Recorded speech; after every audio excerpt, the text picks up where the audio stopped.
Praise the Lord friends. ஜெபிக்கலாம் வாங்க என்ற குடும்பத்துக்குள்ளாக உங்களை நாங்கள் வரவேற்கிறோம். நான் ரெவரண்ட் சாரா ஏப்ரஹாம்.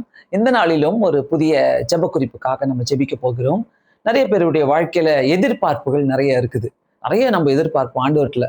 ஆண்டவரே நீர் இதை செய்யுங்க, அதை செய்யுங்க, இப்படி செய்யுங்க ஆண்டவரே. நிறைய ஜெப குறிப்புகளாக வச்சு நம்ம ஜெபிப்போம் ஆண்டவர்கிட்ட.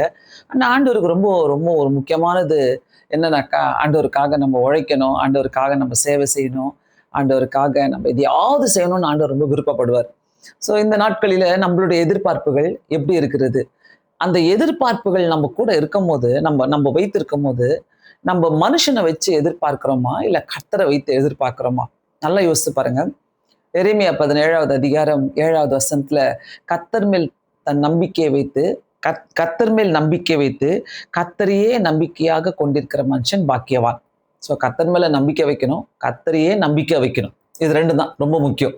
ஸோ கர்த்தர் மேல நம்பிக்கை வச்சிருக்கிறோம்னாக்கா நம்மளுடைய எதிர்பார்ப்புகள் எல்லாம் அவர் பார்த்துப்பாரு. நம்ம அதை பத்தி கவலைப்படணும்னு அவசியம் இல்லை. ஆனா நிறைய பேருடைய வாழ்க்கையில என்ன நடக்குதுனாக்கா, நம்ம கர்த்தரையும் நம்பிக்கையா வச்சிருக்கிறோம், மனுஷன் பின்னாடியும் ஓடுவோம். மனுஷங்கிட்டையும் போய் நம்ம எல்லா உதவிகளும் கேட்போம், நம்மளையே ட்ரை பண்ணுவோம், நம்மளே போயிட்டு இதை செய்யுங்க, அதை செய்யுங்க, இதை செஞ்சு கொடுங்க அப்படின்னு சொல்லிட்டு நிறைய ட்ரை பண்ணிக்கிட்டே இருப்போம். நம்ம மனசுக்குள்ள அந்த நேரத்தில் ஒரு நிம்மதியே இருக்காது, ஒரு சமாதானமே இருக்காது. கொஞ்சம் யோசித்து பாருங்க. நம்மளுடைய எதிர்பார்ப்புகள் எல்லாம் என்ன எதிர்பார்ப்புகளை நம்ம வைத்திருக்கிறோம், எப்படிப்பட்ட எதிர்பார்ப்புகளை நம்ம வைத்திருக்கிறோம். நடக்கலைன்னு சொல்லிட்டா நம்ம என்ன பண்ணுவோம், மனுஷனை குறை சொல்லுவோம், எல்லாரையும் குறை சொல்லிக்கிட்டே இருப்போம்.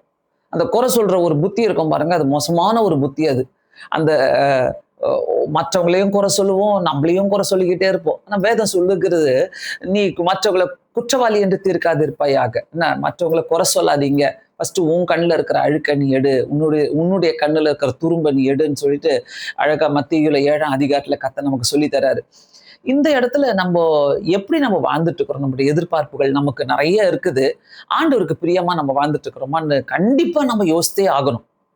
ஆண்டவருக்கு நம்ம பிரியமா வாழலனாக்கா, கர்த்தர் ஏதோ ஒரு வழியில நம்மளை கொண்டு போயிட்டு, நீ இதை கத்துக்கோ, நீ இந்த வழியில வா, நீ இப்படி வா, நான் உனக்கு செய்யறேன் அப்படின்னு நம்மளுக்கு கர்த்தர் நமக்கு சொல்லி தரணும்னு ஆசைப்படுறாரு.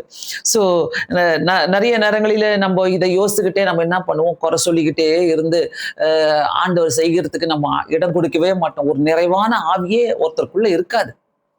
ஒரு குறை சொல்லுகிற ஆவி நமக்குள்ள இருந்துட்டே இருக்கும்.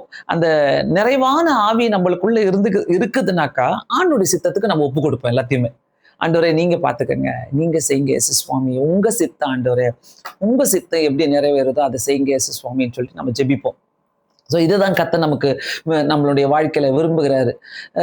நம்ம ஒரு லிஸ்ட் போட்டு பார்க்கணும் நம்மளுடைய வாழ்க்கையில, நான் எதெல்லாம் நல்லா செஞ்சுட்டு இருக்கிறேன், நல்லா ஒழுங்கா டெய்லி நான் வேதம் வாசிக்கிறேன்னா, ஒழுங்கா நான் நிறைய நேரங்கள் ஜெபிக்கிறேன்னா, 10 நிமிஷம் ஜெபம் 5 நிமிஷம் ஜெபம்லாம் கிடையாது, நிறைய நேரங்கள் ஆண்டவரோடு கூட ஸ்பெண்ட் பண்ணி நான் ஜெபிக்கிறேன்னா, அந்த ஜெப வாழ்க்கையை கர்த்தர் எதிர்பார்க்கிறாரு. அப்படி இல்லைன்னா ஆலயத்துக்கு நான் நல்லா போறேன்னா, ஊழியத்துல நான் கலந்து கொள்றேன்னா, அப்புறம் மற்ற ஜெப குழுக்கள்ல போயிட்டு எங்கெங்க நம்மளுடைய ஆலயத்துல ஜெபிக்கலாம், ஜெப குழுக்கள் இருக்கலாம், அங்க போயிட்டு நான் அவங்களோட கூட சேர்ந்து ஜெபிக்கிறேன்னா, இதெல்லாம் யோசிச்சு பாருங்க. ஆண்டவருடைய லிஸ்ட்ல நான் எல்லாத்தையும் செய்யறேன்னா, இது நம்ம எல்லாத்தையும் செய்யறேனாக்கா நம்மளுடைய எதிர்பார்ப்புகளை கரெக்டா கர்த்தர் நமக்கு செஞ்சு கொடுப்பாரு. சில நேரத்துல பாத்தீங்கன்னா, நாளைக்கு இப்போ சர்ச்சுக்கு போனோம், நம்ம சண்டே, இன்னைக்கே நம்ம என்ன பண்ணுவோம், ஒரு சாக்கு போக்கு ரெடி பண்ணிப்போம். நாளைக்கு பாஸ்டர் கேட்டா இந்த ஒரு சாக்கு போக்க சொல்லிடலாம், இந்த ஒரு சாக்கு போக்க சொல்லி நம்ம எப்படியாச்சும் மேனேஜ் பண்ணிக்கலாம் இந்த வாரம், நம்மளே உருவாக்கிப்போம் ஒரு சாக்கு போக்க. அந்த மாதிரி வாழ்க்கை நம்ம நிறைய பேர் நம்ம இப்படி உருவாக்கி வச்சிருக்கிறோம். நிறைய எக்ஸ்கியூஸ் சொல்லிப்போம். டைமே இல்லை, அன்னைக்கு தான் எனக்கு தூங்குறதுக்கு டைம் கிடைக்குது, சண்டேஸ்ல தான். ஸோ இந்த மாதிரி சண்டேஸை, ஞாயிற்றுக்கிழமைய எத்தனை பேர் நம்ம அப்படியே தூக்கி போடுறோம். எத்தனை பேர் நம்ம எனக்கு டைமே இல்லை, நான் தூங்கணும், எனக்கு தூங்குறதுக்கு டைம் வேணும்னு சொல்லிட்டு அன்னைக்கு தான் நம்ம தூங்கிட்டு இருப்போம், அன்னைக்கு தான் ரிலாக்ஸ்டா இருப்போம். ஆனால் ஆண்டவர் என்ன சொல்றாரு, பரிசுத்த ஓய்வினாலே நீ ஆசரிப்பாயாகன்னு சொல்லி கேட்கிறாரு ஆண்டவர். இந்த எதிர்பார்ப்புகள், பெரிய பெரிய எதிர்பார்ப்புகள், பெரிய சம்பளம் வேணும், பெரிய வீடு வேணும், நான் வெளிநாட்டுக்கு போகணும், நான் நல்லா சம்பாதிக்கணும், என் பிள்ளைங்க நல்லா படிக்கணும், பெரிய பெரிய என் பிஸ்னஸ் நல்லா வளரணும், எனக்கு நல்ல ப்ரமோஷன் கிடைக்கணும், இது எல்லாமே நமக்குள்ள இருக்கும். நிறைய எதிர்பார்ப்புகள் இருக்கும். ஆனா இந்த எதிர்பார்ப்புகள் மத்தியில நான் ஆண்டவரை நான் எப்படி தேடுறேன்? ஆலயத்துல போய் நிறைய வேலை செஞ்சிடலாம். செக்ரட்டரியா இருக்கலாம், ஒரு பிசி மெம்பரா இருக்கலாம், சிசி மெம்பரா இருக்கலாம், நீங்க யார் வேணாமாலும் இருக்கலாம்.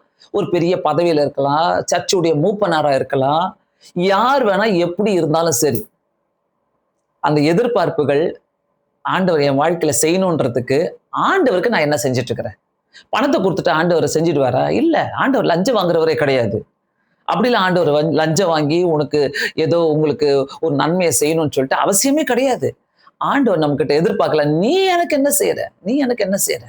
நீ எனக்கு என்ன செய்யற? அதனால தான் கர்த்தர் மேல நம்பிக்கை வைக்கணும். கர்த்தர் மேல நம்பிக்கை வைத்து அவர் ஏன் தன் நம்பிக்கையாய் கொண்டிருக்கிற மனுஷன் தான் பாக்கியவான்.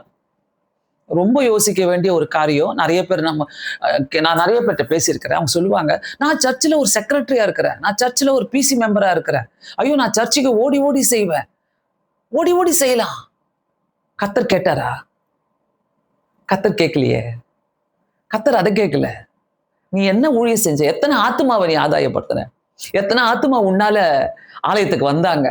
பெரிய பதவியில இருக்கலாம், சர்ச்சில் நல்ல கொயர்ல இருக்கலாம், நல்ல பாட்டு பாடலாம், அதெல்லாம் ஊழியமே கிடையாது. நம்ம யார்கிட்ட போய் நான் பெற்றுக்கொண்ட இயேசுவை நான் இன்னொருத்தருக்கு சொன்னேன்? இதுதான் ஆண்டவர் பார்க்குறார். நான் எப்பவுமே நிறைய பேர்ட்ட சொல்ற ஒரு காரியம் என்னன்னாக்கா, நீங்க வாழ்க்கையில ஆசீர்வாதமா இருக்கணுமான்னு கேட்பேன். ஆமான்னு சொல்லுவாங்க. அப்போ போய் ஆண்டவருக்கு ஊழியம் செய்யுங்க. ஆண்டவருக்கு யாரெல்லாம் ஊழியம் செய்யுமோ அவங்க கனம் பெற்றவர்களா இருப்பார்கள். ஆண்டவர் அவளை கனப்படுத்துவார். கண்டிப்பா கனப்படுத்துவார். ரொம்ப ரொம்ப அழகா கனப்படுத்துவார். யாத்ராகமம் 33வது அதிகாரத்துல யோசுவாவை பத்தி ஆண்டவர் சொல்லுவாரு. என்ன சொல்லுவார்னாக்கா, என்னுடைய பணிவிடைக்காரனாகிய யோசுவா ஒரு ஹெல்ப்பரா மாறினார் அங்க மோசேக்கு. கடைசியா அந்த யோசுவா கடைசி அதிகாரத்துல அவர் பெற்றுக்கொண்ட ஒரு பேர் என்னன்னாக்கா, என் ஊழியக்காரனாகிய யோசுவா அப்படின்னு கர்த்தர் சொல்வார். என் ஊழியக்காரனாகிய யோசுவா.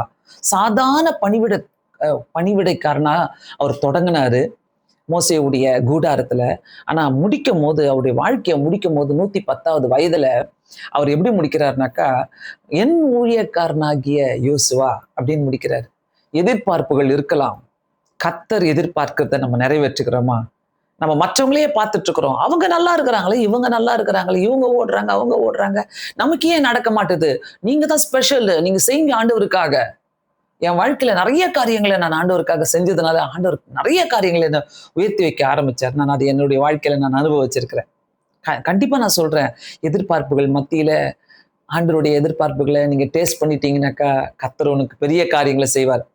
அதாவது நம்ம நம்ம தெரியாம இருக்கிறோம். சில நிறைய பேர் தெரியாம இருக்கிறீங்க. உங்களுக்குள்ள நிறைய தாளந்துகள் இருக்குது.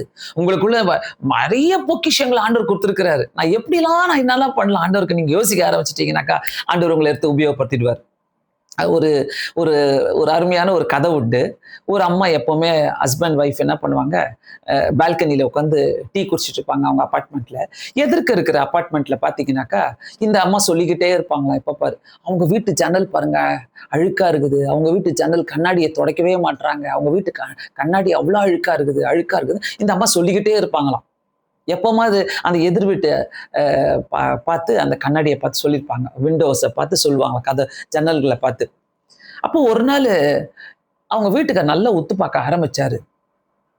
கூப்பிட்டு சொன்னாராம், ஏய் இங்க பாரு, அங்கெல்லாம் அழுக்கு நம்ம வீட்டு விண்டோல தான், நம்ம வீட்டு ஜன்னல்ல தான் அழுக்கு இருக்குது, கண்ணாடியில தான். அந்த அழுக்கை தொடச்சிட்டா எல்லாமே சரியாயிடும். நிறைய யோசிக்க வேண்டிய காரியங்கள் நம்மளுடைய வாழ்க்கையில. மற்றவங்களை பார்க்கறத விட கர்த்தர் மேல நம்பிக்கை வைத்து நம்மளுடைய அழுக்கை நம்ம தொடச்சி போட்டோம்னாக்கா நம்மளுடைய எதிர்பார்ப்புகள் எல்லாம் நிறைவேறும். கண்டிப்பா நிறைவேறும். எக்ஸ்கியூஸே சொல்லாதீங்க. நாளைக்கு காலையில எழும்பணும், நான் ஆலயத்துக்கு போகணும், ஆலயத்துல போய் நான் முதல்ல நிக்கணும், ஆண்டவருக்கு நான் என்ன செய்யணும்? முதலாவது தேவனுடைய ராஜ்யத்தின் நீதியும் தேடுங்கள், அப்போது எல்லாம் கூட கொடுக்கப்படும். மறந்துடாதீங்க, விட்டுறாதீங்க. உங்களை என்கரேஜ் பண்ணுங்க, உங்களை உற்சாகப்படுத்திக்கங்க, நல்லா நல்லா ஜெபிக்க ஆரம்பிங்க, வெட்கப்படாதீங்க. செல்போனே நம்மளுக்கு டாமினேட் பண்ணிக்கிட்டே இருந்துச்சுனாக்கா அப்புறம் ஆவியானவர் நம்மளை டாமினேட் பண்ண முடியாது. ஆண்டவர் ஆண்டவர் நம்முடைய ஆண்டவர் மட்டுமே நம்முடைய எதிர்பார்ப்புகளையும் நம்முடைய தேவைகளையும் சந்திக்க முடியும். வேற யாராலையும் இந்த உலகத்துல சந்திக்கவே முடியாது. அதனால தயவு செய்து இந்த நாளில நீங்க உணர வேண்டிய, நம்ம எல்லாருமே உணர வேண்டிய ஒரு காரியம், நான் கர்த்தருக்கு எப்படி நான் உத்தமமா இருக்கிறேன், உண்மையா இருக்கிறேன், ஆண்டோடைய எதிர்பார்ப்புகளை நான் நிறைவேற்றேன்னா அவருடைய எதிர்பார்ப்புகளை அவர் நிறைவேற்றுவார். கண்களை மூடி ஜெபிக்கலாம். பரலோக பிதாவே, உம்மை ஸ்தோத்திரிக்கிறோம் ஆண்டவரே, உம்மை துதிக்கிறேன் ஆண்டவரே. எங்களுடைய வாழ்க்கையில நிறைய எதிர்பார்ப்புகள் உண்டு. இயேசு சுவாமி, அநேக நேரங்களிலே நாங்க சோர்ந்து போகிறோம். இது நடக்கல, அது நடக்கலன்னு. ஆண்டவரே, ஒரு லிஸ்ட் போட்டு பார்த்தா, எங்களுடைய வாழ்க்கையில நீங்க எதெல்லாம் எதிர்பார்க்கிறீங்கன்னு எங்களுக்கு தெரியாம நாங்க இருக்கிறோம் ஆண்டவரே. நாங்க நெறைய குறை சொல்லிக்கிட்டே இருக்கிறோம். எக்ஸ்கியூஸ் சொல்லிக்கிட்டே இருக்கிறோம்.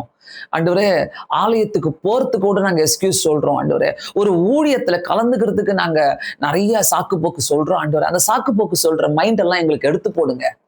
நாங்க உண்மையும் உத்தமமாய் நாங்க இந்த உலகத்துல ஜீவிக்க, எங்களுடைய எதிர்பார்ப்புகள் நிறைவேறனா நாங்கள் உண்மையே உறுதியாய் பற்றிக்கொள்ள எங்களுக்கு உதவி செய்ய வேண்டுமாய் ஜெபிக்கிறேன். இந்த ஜெபத்தை கேட்டுக்கொண்டிருக்கிற ஒருவருக்காக ஜெபிக்கிறேன் ஆண்டவரே. இயேசு சுவாமி, நீங்க தெளிவுபடுத்த வேண்டுமாய் ஜெபிக்கிறேன். நீங்க அவங்களுடைய வாழ்க்கையில ஆண்டவரே ஒரு காரியத்தை தெளிவுபடுத்தி எந்த இடத்துல குறைகள் இருக்குதோ அந்த குறைகளை நீக்கி போட உதவி செய்வீராக. தேவனால் கூடாத காரியம் ஒன்றுமே இல்லை இயேசு சுவாமி. உண்மையே நாங்கள் நம்பி இருக்க எங்களுக்கு உதவி செய்யுங்க.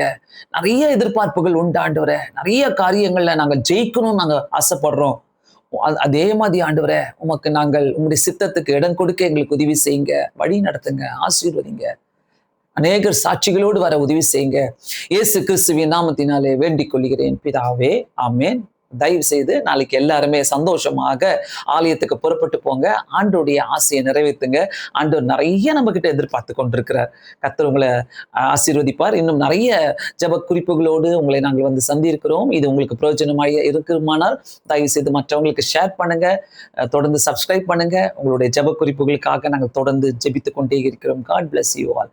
தேங்க்யூ.